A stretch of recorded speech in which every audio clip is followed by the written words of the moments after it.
Good evening, everybody, and welcome to the show on this April 10th. Good grief, how do we get to April 10th of 2022 already? It's bonkers, it's crazy, but here we are, and I'm glad that we're all here, and so far we have made it through the year relatively unscathed and intact. I do have a little bit of news for you guys.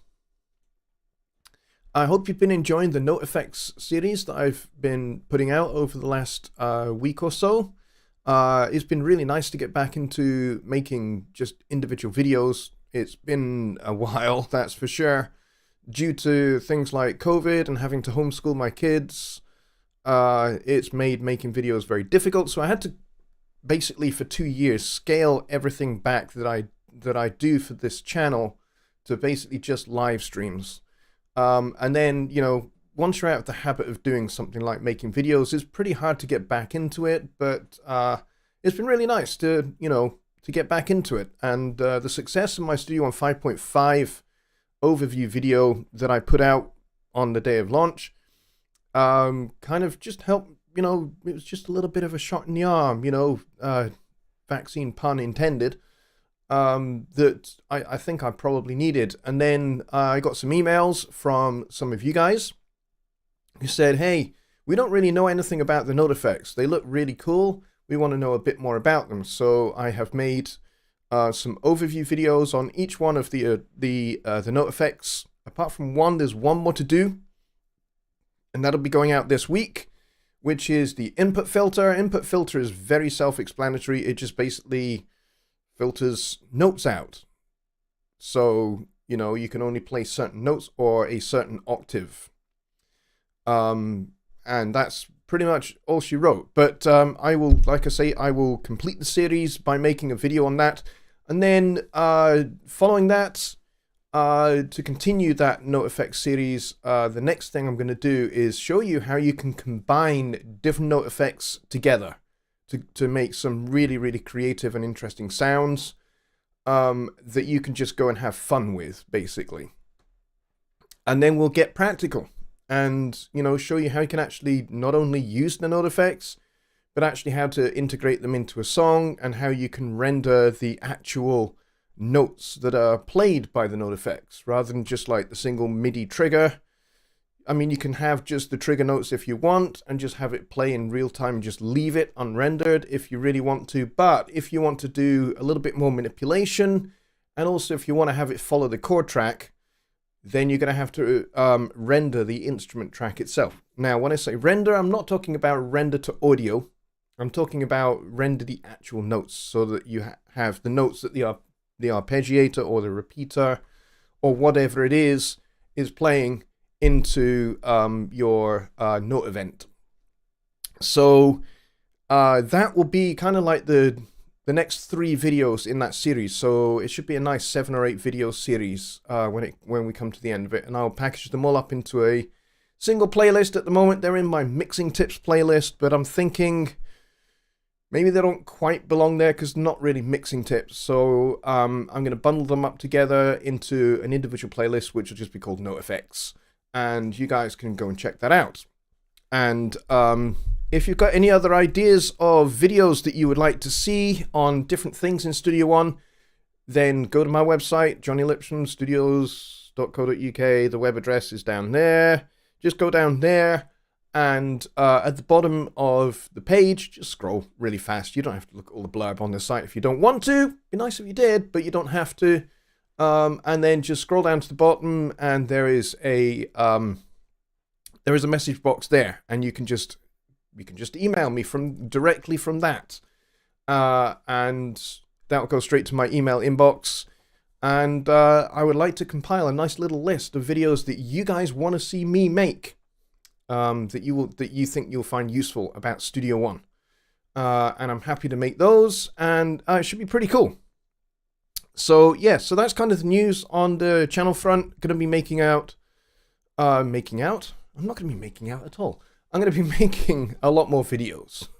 Not going to be making out. I have a wife, so, you know, that kind of doesn't really happen.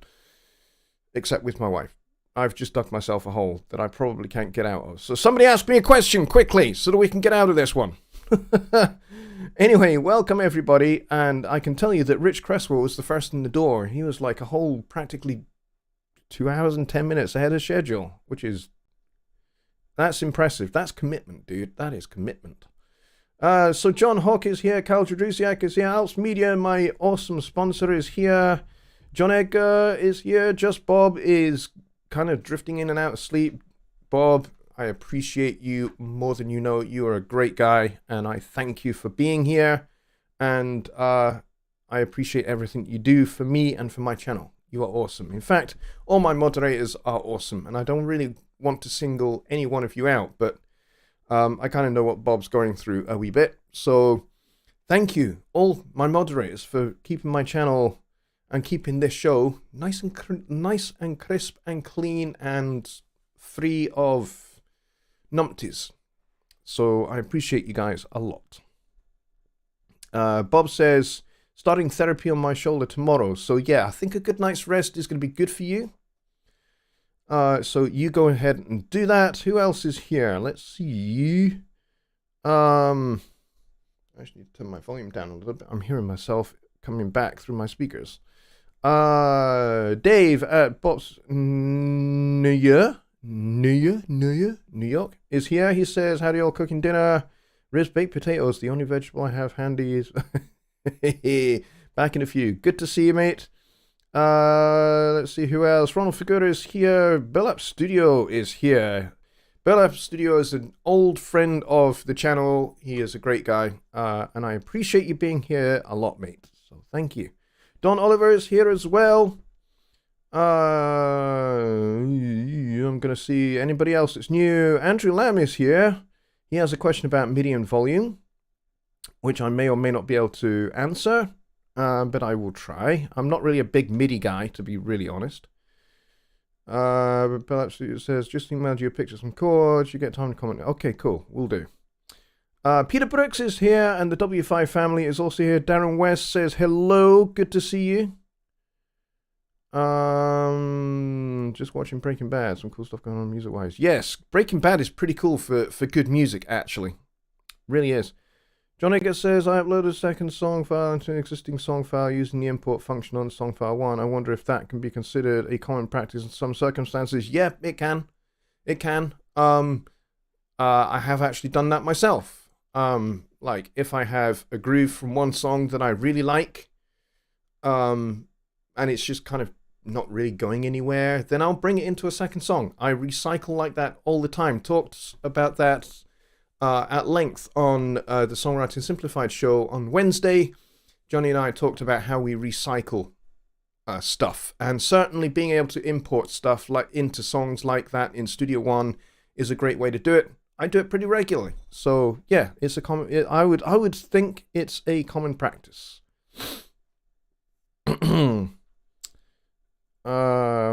I think I've reached the bottom of the chat, which is cool. Peter Brooks says, what do you think about Presonus Studio 1810C as I'm thinking of buying? It's an awesome interface. It really is. It's very, very cool. It has a lot of great features on it. I have the big brother to that one, the 1824C, which is what you are hearing me speaking to you from right now. One of the best things about the C series, the USB-C series of the studio interfaces, is that they all have something called loopback built into them into Universal Control, which means I can do this show, which means you can hear Studio One, you can hear me, and you can hear the piano, and all of that is because of loopback. It's a fantastic feature. I am so glad they built it into Universal Control. I wish they'd done it many, many years ago, but we are here. This is where we are today, and it's awesome, and it means I don't have to have two interfaces anymore. Now, there are some small little situations where it doesn't always work wonderfully well, and that is if you are using the loopback feature with something like Skype or Zoom. Those are kind of the two other kind of, or Slack or something like that outside of using OBS, where it's a little bit clunky. And in order for people on Zoom, like if I'm teaching one of my songwriting classes, I have like 4 or 5 students there, and I want them to be able to see the screen and hear Studio One and hear me at the same time. What I have to do in Zoom is I have to make a track in the Studio One song for the mic, for this guy, for my voice, so that they can hear Studio One and me at the same time. Doesn't work. Programs like that, like Slack, Skype, and Zoom, it doesn't really work wonderfully well, but for OBS, it works perfectly. Right, let's go back up, and there are some questions like right at the top, so let's try and do these in order, although I'm not really an order kind of person, but we'll do it in some kind of order. Well, App Studio says, I heard the term jazz power chords used to explain to me some stuff. Ever heard that phrase? I don't think I've ever heard the phrase particularly, but I think I get the idea. In rock music and, some kind of Mississippi Delta blues based music, so kind of not really Chicago blues, but blues from St. Louis and that area. The power chord is the root and the fifth and no major third, so it's tonally ambiguous.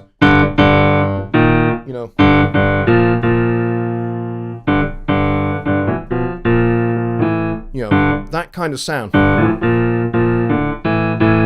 is kind of, that's kind of the sound.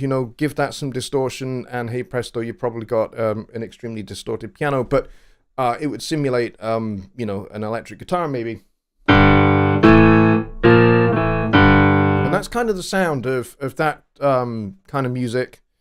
Tonally ambiguous, 1 and 5. That's the power chord, right? On an electric guitar. So what do we use in jazz? Dominant 7th chords, pretty much.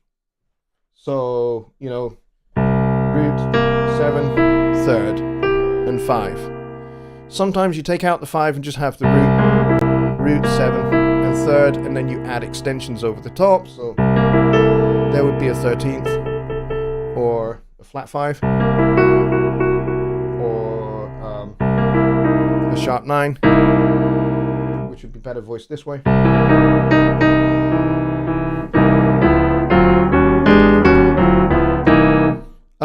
Or, sharp 9, sharp 5. Which can be voiced this way, which sounds pretty cool going to a minor chord. But yeah, dominant 7th chords, that's basically the power chord of jazz. Basically, the 7th is what makes jazz go, essentially. So that would be, I'm kind of stretching a little bit to do it with one hand. But that's kind of what makes jazz go. And as for, practical application, something like the chord changes to Gershwin's I Got Rhythm or Giant Steps by John Coltrane, those are kind of regular chord progressions. Also 2-5-1,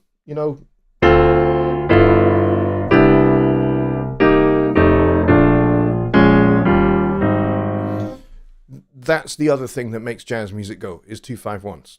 So understanding those and being able to play those in any major key, any minor key, is what's going to propel your music in terms of jazz, making it kind of work, making it go, making it move forward, and also providing you with a whole bunch of notes and scales that you can use and chord tones that you can use to improvise.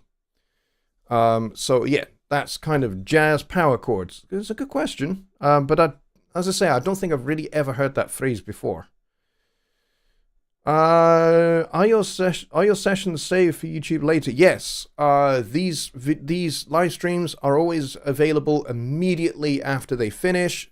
It takes a little bit of time for it to process, but they are pretty much immediately available right after, so you can replay them.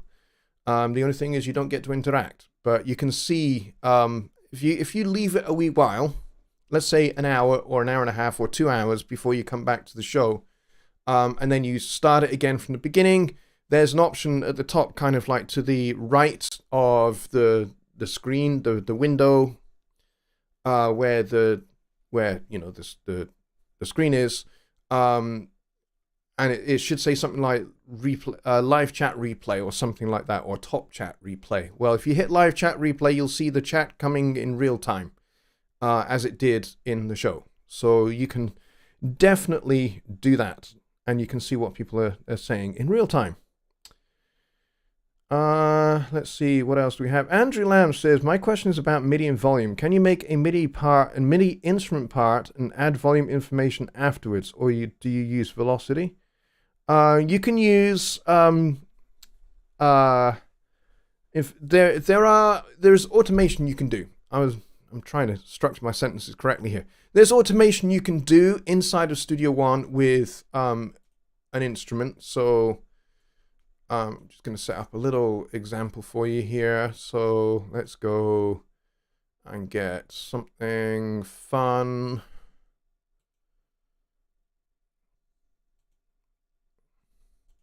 Let's get something fun in Studio One.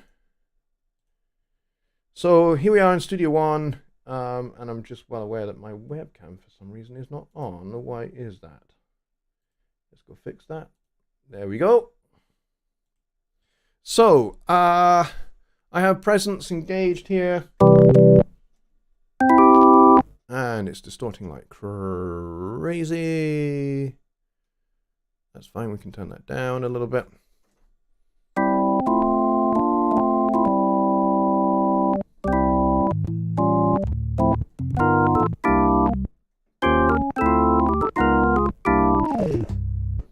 All right, so we got a little bit of that going on there.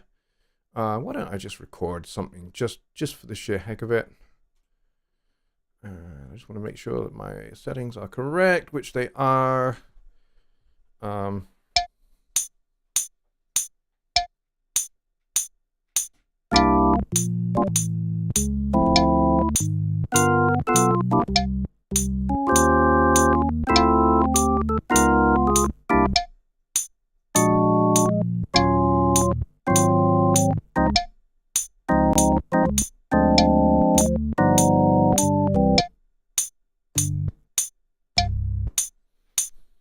All right, that will do quite nicely.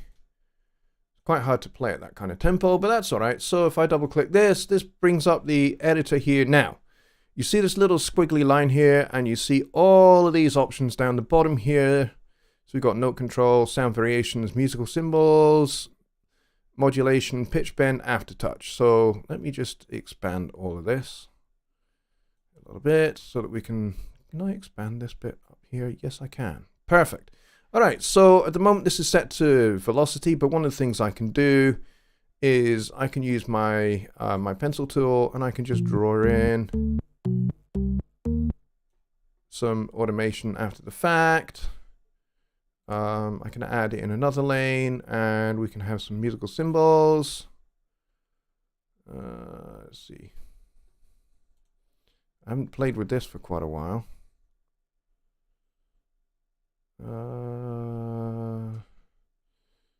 Let's go and see what we've got here. Sound variations.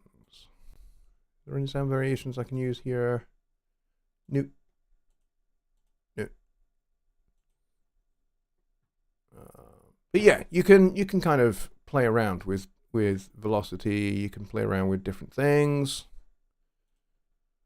And then you can click these three dots here, and you can grab any of these parameters, and you can put these in over here. Let's see. I was going to maybe change one of these, but I can't remember how to do this. It's okay. But yeah, you can control some expression here. There's note controllers, there's sound variations, musical symbols. You can change velocities. You can just draw it in after the fact. Let's see, modulation, pitch bend. I didn't use any pitch bend at all, but we could maybe do a little bit of something here. I don't know what effect that's going to have, because I don't think there's any aftertouch in this sound.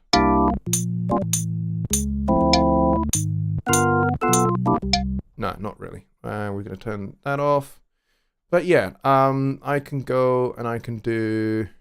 Let's stick in some some modulation. Can we do that? Let's see. Let's say at this point on this chord here.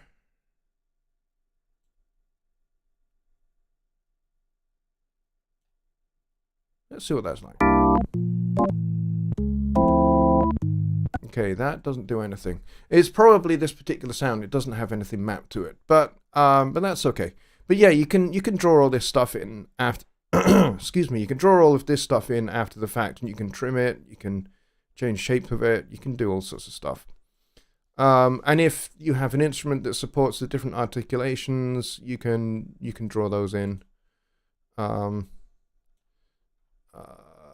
So I can put in some dynamics here. Let's see. What do we do? What should we do? Let's make this forte.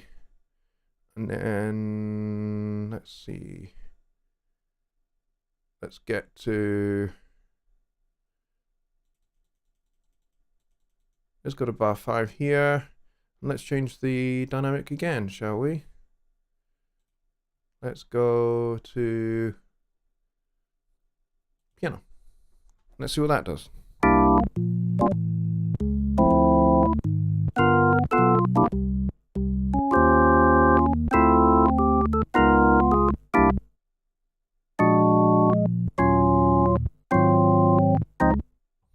That just kind of changes the dynamics. And then if you were to go over here to the score editor, as you can see, it's put in the change of dynamic there. I need to change the staff preset to keyboards, organ manuals. There we go.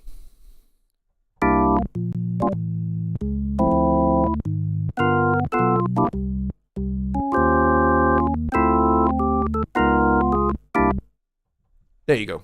All right, so I think you get the idea of what you can do. You can just draw stuff in directly here. You don't have to spend ages messing about with different CCs if you don't want to.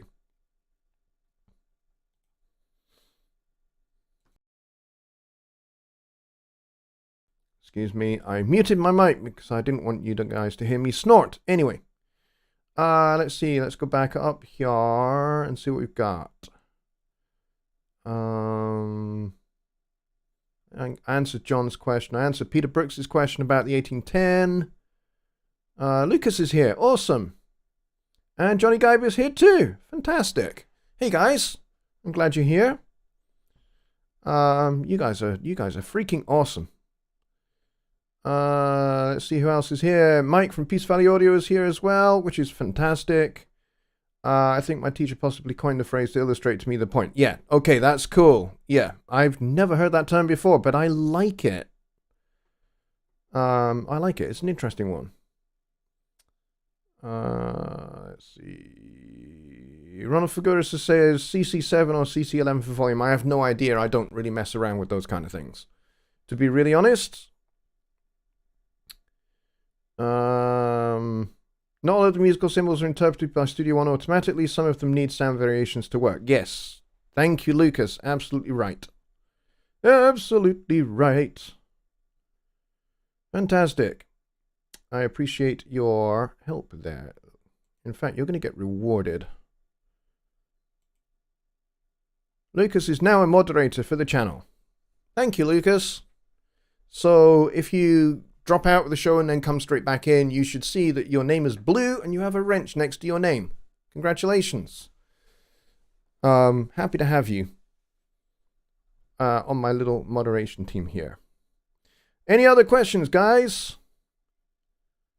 We've got that was a couple of really, really good questions to start with. I appreciate those a lot. You're not going to kind of tidy up that little crappy performance of mine on the organ. It is a little bit rough and ready, but I'm going to tidy it up a little bit. So Control A. Let's see.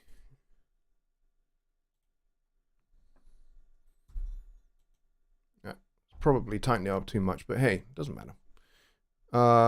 In the score editor might make it a little bit more readable, which it kind of does actually. Sort of. Sort of. Voice leading stuff. Okay, that's broad. Kind of what do you mean by voice leading stuff? I can talk about voice leading, but yeah, I'm not quite sure what you mean by voice leading stuff. My insights on voice leading. Voice leading is pretty cool. I mean, just with what I was playing there.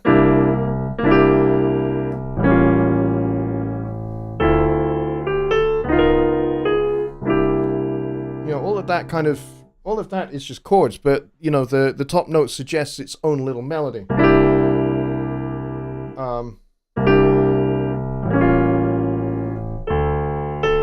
So, you know,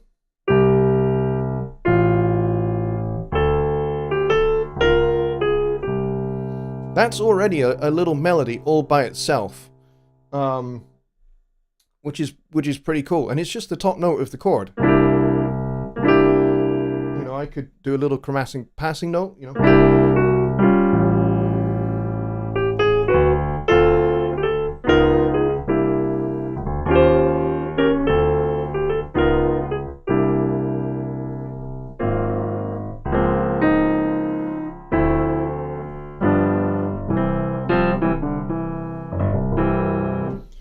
But yeah, voice leading is essentially either how one voice leads into another from one chord into another. So you can either do it with kind of the top part of the chord kind of creating a melody, or you know, how one voice of a chord moves smoothly into another. So going from this C9 chord to this A7 sharp 5. Sharp 5 flat 9 actually.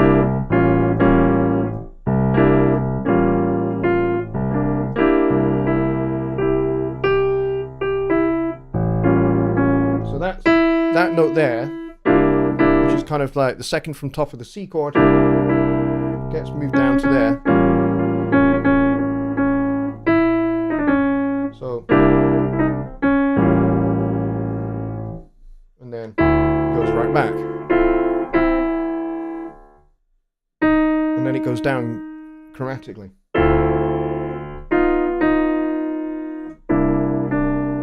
And then it goes down to the 9th. And then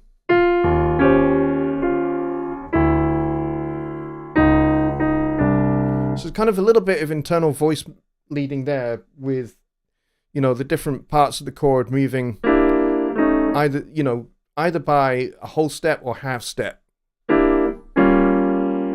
I mean, you know, I could have done that. That's probably a bit more of a natural. You know, the voices move a little bit more by step rather than, you know, from there to there is a little bit of a hop. So,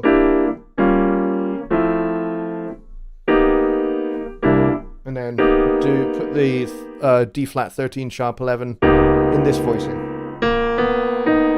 There's the 7, there's the 13, there's the sharp 11. And then that stays, because that becomes the 5 of the C9 chord. So, yeah, that's kind of how I think of voice leading. I think of voice leading kind of in terms of moving my fingers to nearest notes, available notes to make the chord. So I'm not having to kind of, you know, go from here to get to an F9 chord. You know. Why do that? Which, as you can see, I can't play without moving my eye, without looking away. You know. Whereas if I do the same, but voice it differently so that each note is kind of a next door note, I've made exactly the same chord. I'm not even looking. Some of it's tactile memory, some of it's the fact that notes are kind of next door to each other. You know.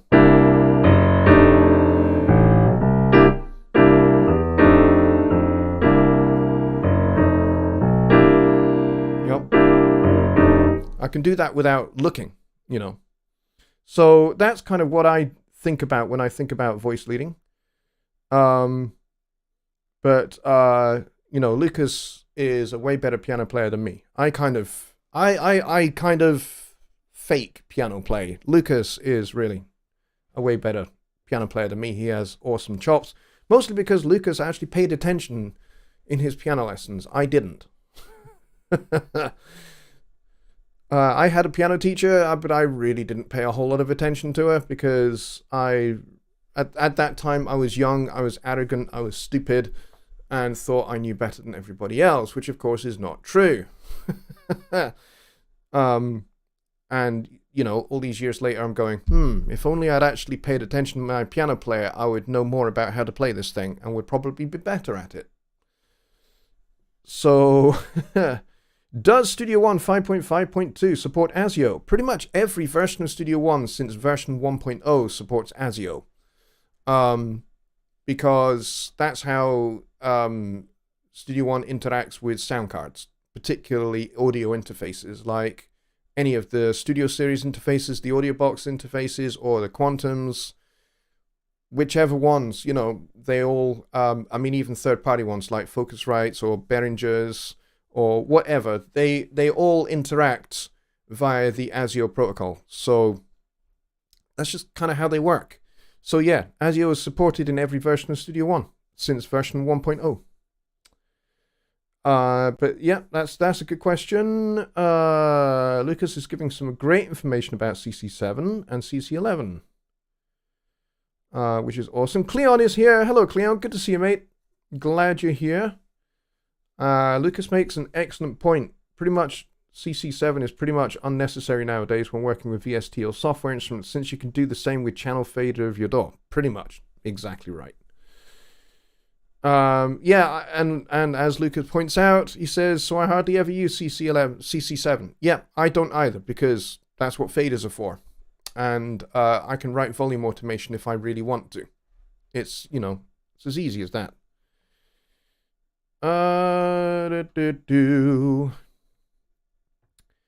Bob says, I like 9 chords blinking out of normal chords. I like 9th chords as well. Nines are really nice. I like to extend them out to the 13th by taking the 5 and moving it up a whole step. You get a nice 13th sound.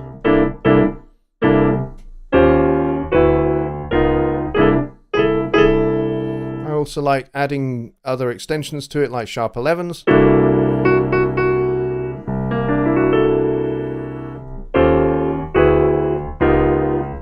It just adds some extra color. And then, of course, I like to voice them in different ways as well, like, or,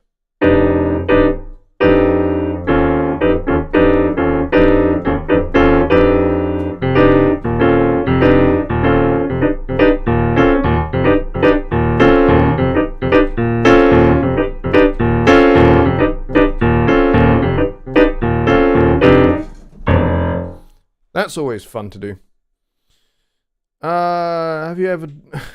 Have I ever considered doing a pay-along for folks to learn? I'm not sure what you mean by pay-along.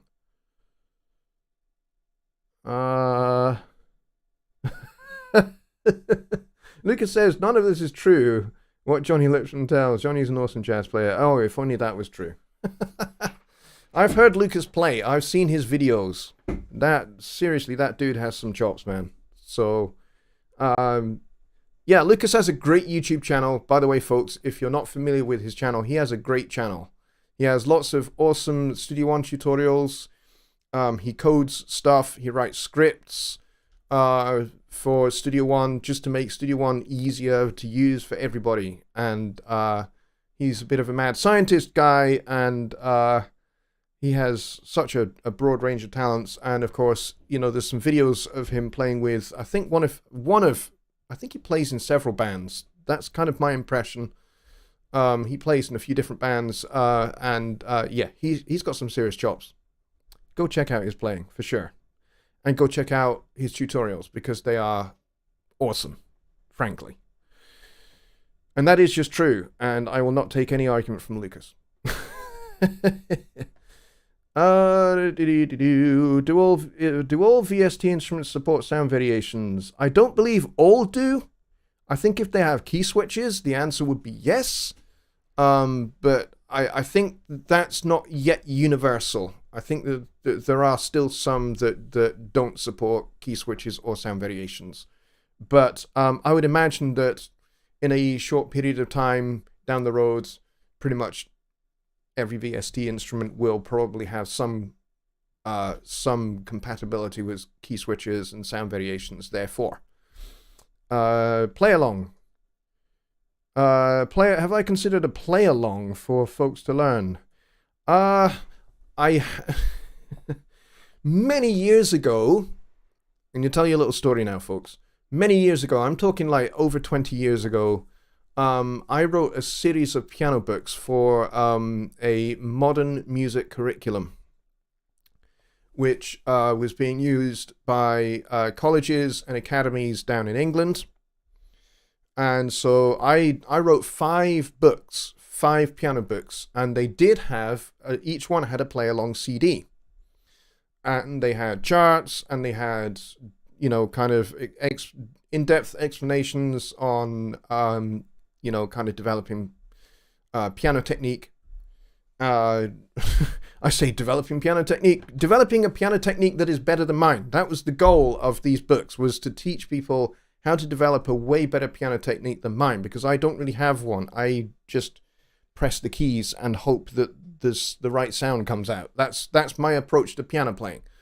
And so I set out to write these books. And there's, still to this day, there are schools and colleges down in England who still use my piano books and still play the old CDs, even though they are now ancient because it's like 21 years ago. And I had hair back then. In fact, I had lots of hair back then. You wouldn't believe it, but back in like 1999, 2000, I had shoulder-length, very curly hair.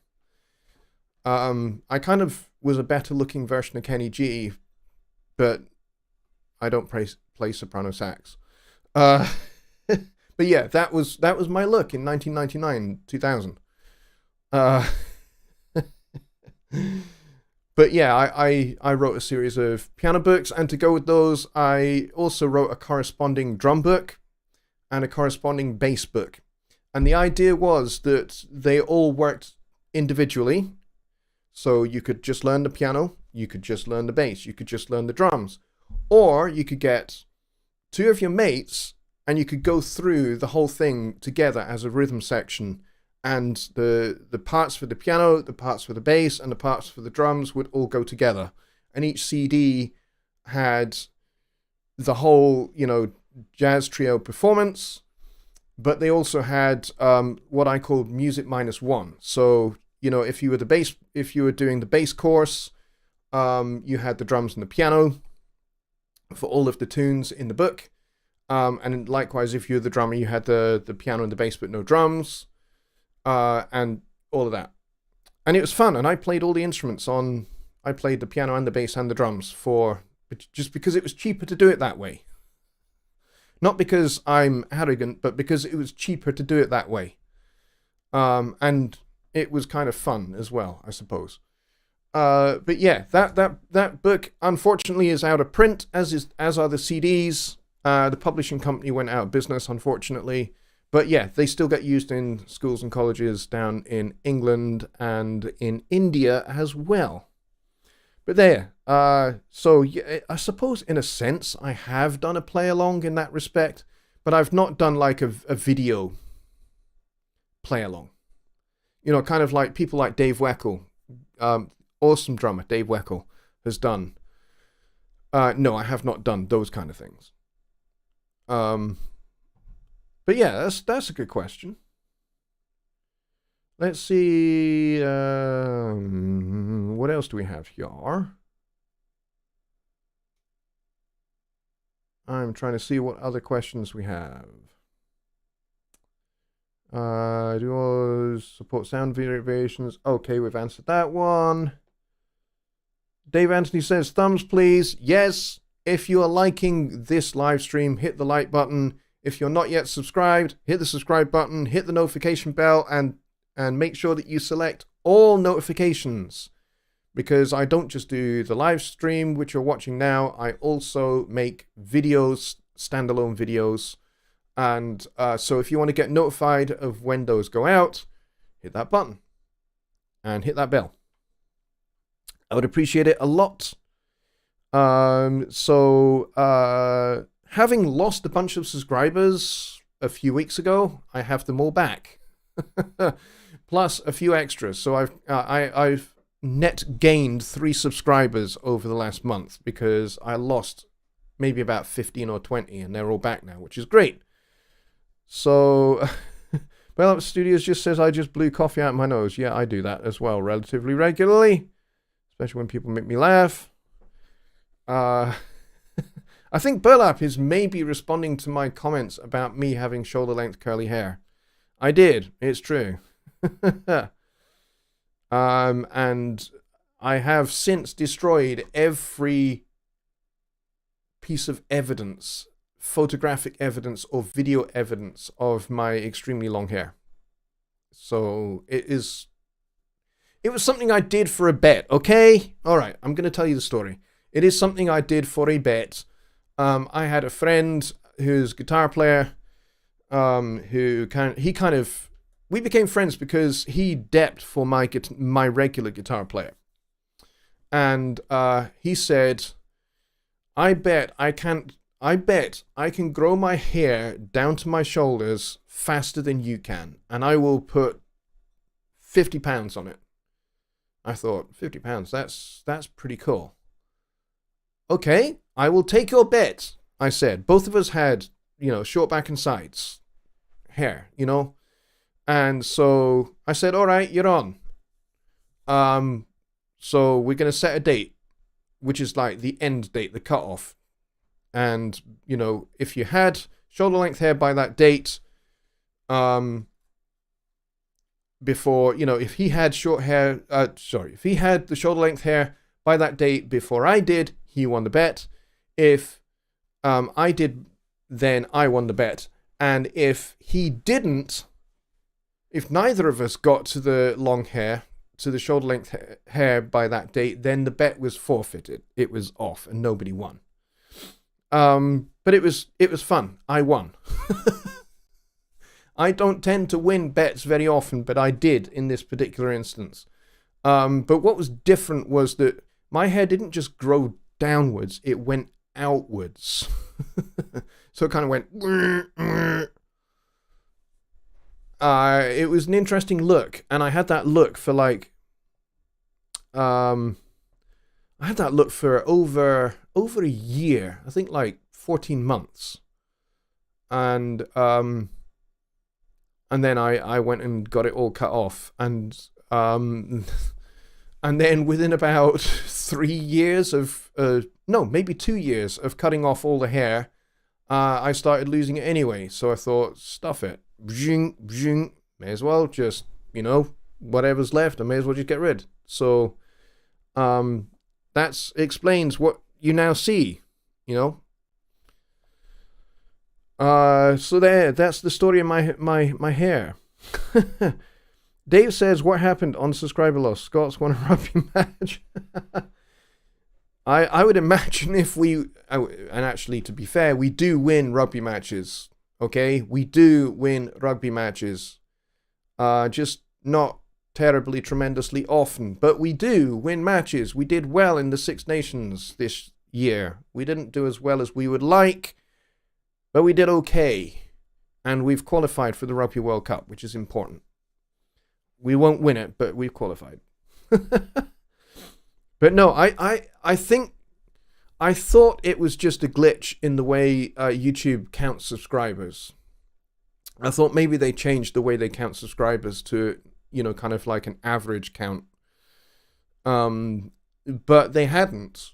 It was just over the course of a couple of months of not really putting any videos out, people just started dropping off. But they're all back now, which is great. So thank you very much to every single one who has subscribed in the last week, in the last few hours, in the last 10 days. You guys are all awesome, and I appreciate you a lot. So we've got just over 5 minutes left, folks. So are there any more questions? Because I would love to answer your questions. Otherwise, we'll just end the show a little bit early. Which is okay. I don't mind ending the show a little bit early. But it would be nice if we didn't have to do that.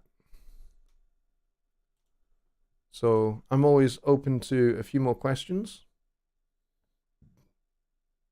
Let's see what we have. And I'm just going to go back up the chat and just make sure I have not missed anything. Let's see. Andrew Lamb had a question about medium volume. Okay, yeah, Lucas has kind of been dealing with that one. I think I have all the questions. Yeah, I think that's it. I think we have all the questions. Okay. We'll end with this question that Rich has. Do you have a song of the day, something you can recommend we listen to? Yeah. In fact, I have a bunch of records that I would recommend you listen to.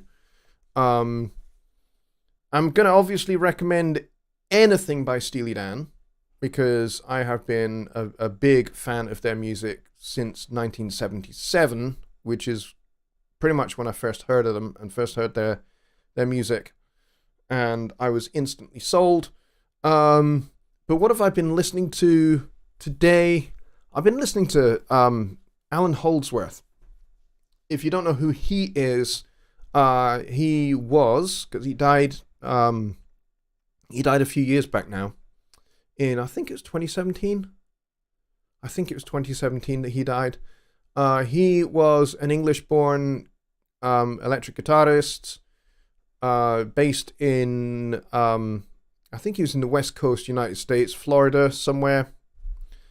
But yeah, born, raised, brought up, educated in Yorkshire, down in England, but was a revolutionary guitar player, and had a unique approach to harmony, a unique approach to improvisation, and had this unique legato style of playing, which I really, really like. And his approach to improvisation is something that has always, since I first discovered him, I started listening to him maybe in like 1989, 1990. And then there's just like a bunch of records that he came out with afterwards, after that period, which just totally blew me away. So I think the two records of his that I have listened to the most is Secrets, which has got Vinnie Colaiuta on it and Jimmy Haslip and a few other phenomenal musicians. And the 16 Men of Tain, which has Gary Novak, awesome drummer. And I'm trying to think who the bass player is.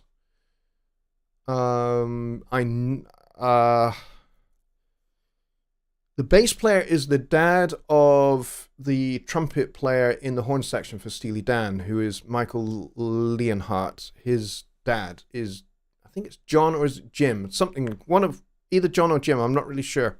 I can remember Leonhardt on upright bass. It's a great record. Really, really cool. The playing is inspirational. So I've been listening to those two records by him a lot. I've also been listening to Michael Brecker's last album, the album that was released just shortly after he died, which is called Pilgrimage.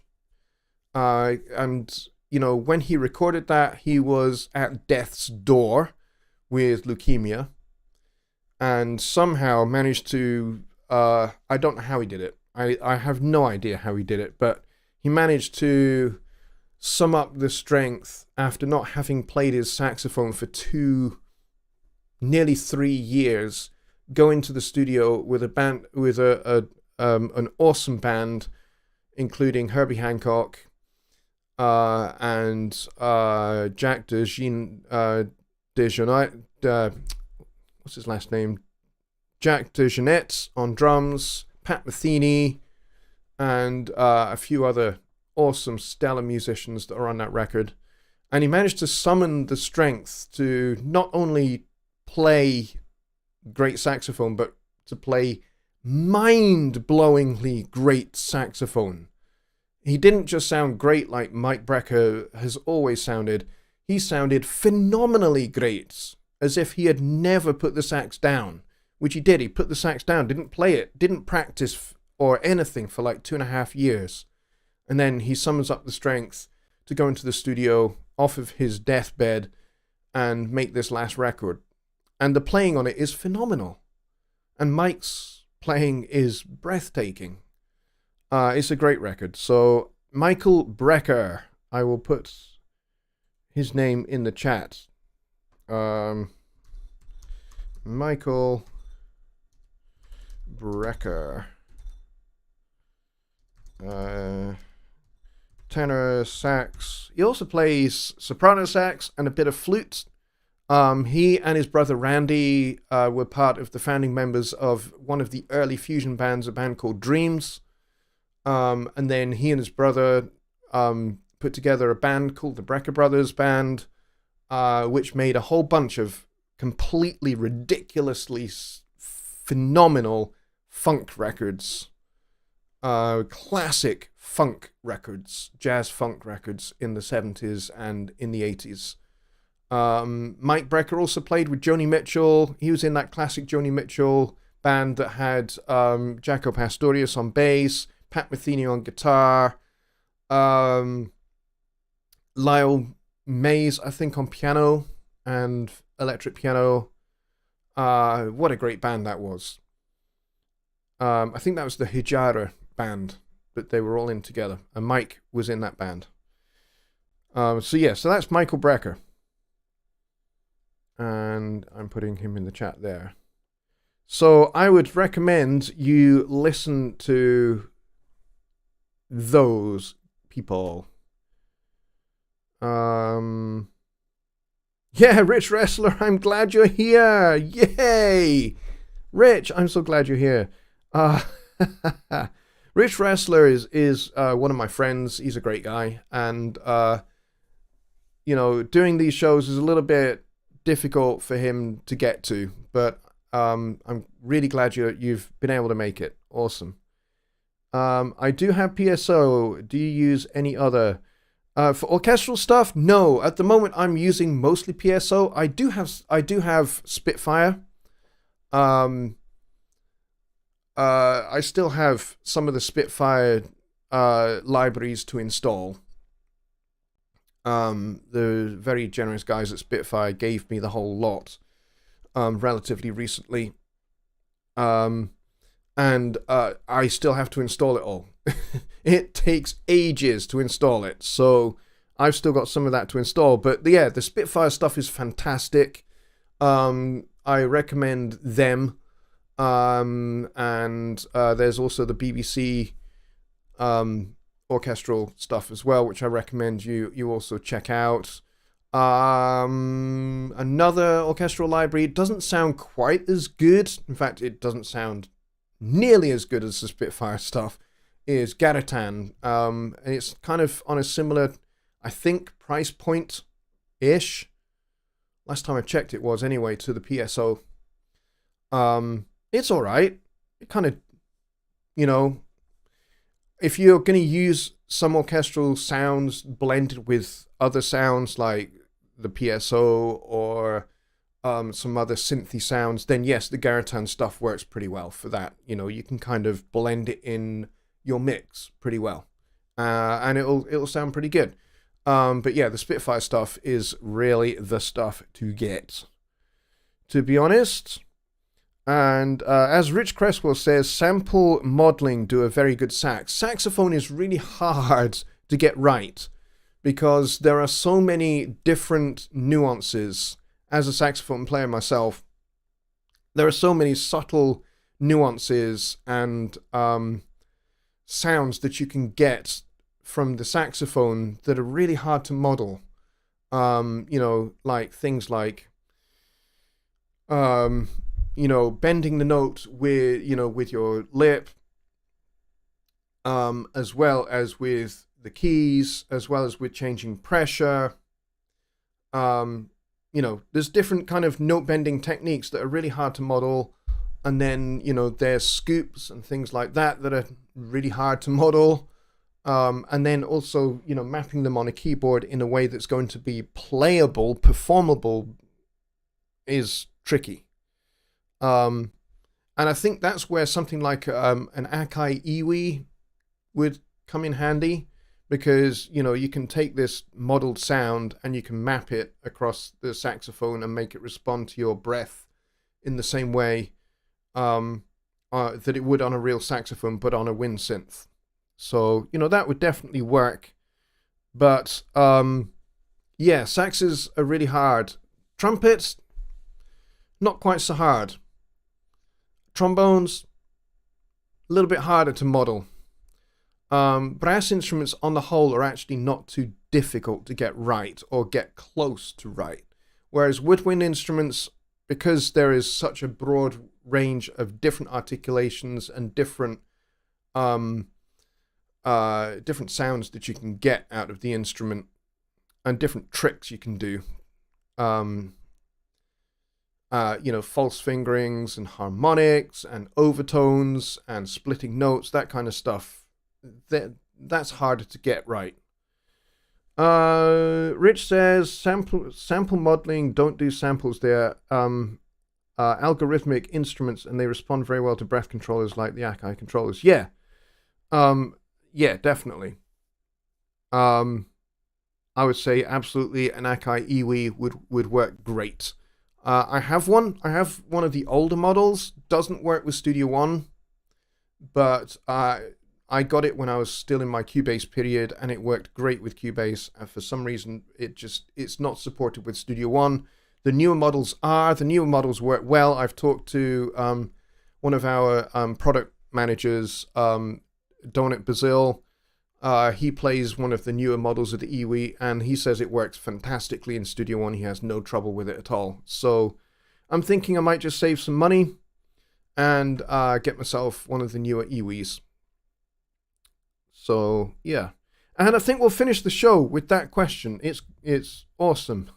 How about the banjo? No, banjos should be banned along with bagpipes. Everybody knows that I am very patriotically Scottish. I'm very proud of my Highland heritage. I am a Highlander, and I'm very proud of it. But I don't like bagpipes because they are out of tune. And for that reason, I prefer to avoid them at all costs. But we'll end on that note, guys. Thank you, everybody, for coming and asking your awesome questions. There were some really, real great ones there. Keep your eyes on the channel for the new Note Effects videos that are going to be coming out over the course of this coming week. And then the week after that, I am on vacation, so I probably won't be around quite as much. I'm not going anywhere. I'm not going to be out of town, but I certainly won't be around as much. I will be getting some well-earned sleep and well-earned rest. But yeah, so new Note Effects videos coming and a whole bunch of other videos in the pipeline. If you would like a video to be made on something in Studio One that you're really passionate about or you'd really like to know the answer to, hit the website down below there and go to the bottom of the page and use the message box there to send me an email, and I will add your video to the list and I'll get it made. The reason I'm doing this Note Effects series is because you guys asked for it, or at least one of you guys asked for it. I think I had maybe 3 or 4 emails from my subscribers basically saying, can you make some videos on Note Effects? So that's what I'm doing. So if you want videos made, happy to do it. So I will see you guys on Wednesday for Songwriting Simplified with Jonny Guy over on his channel, the Home Studio Trainer channel. Go check out his channel if you have not done so. If you've subscribed to me but you haven't subscribed to him, go put that right now. Go subscribe to his channel and subscribe to Lucas, subscribe to Rich Cresswell as well. He's got some awesome videos. And of course, my good friend Mike at Peace Valley Audio makes some great videos as well. He certainly has done in the past. I don't know if he's still making videos, but he certainly has done. Because you know, he's getting very much into composing, and yeah, go check out his channel as well. Sorry, distracted by making sure I've got my end screen up. All right, folks. On that note, good night.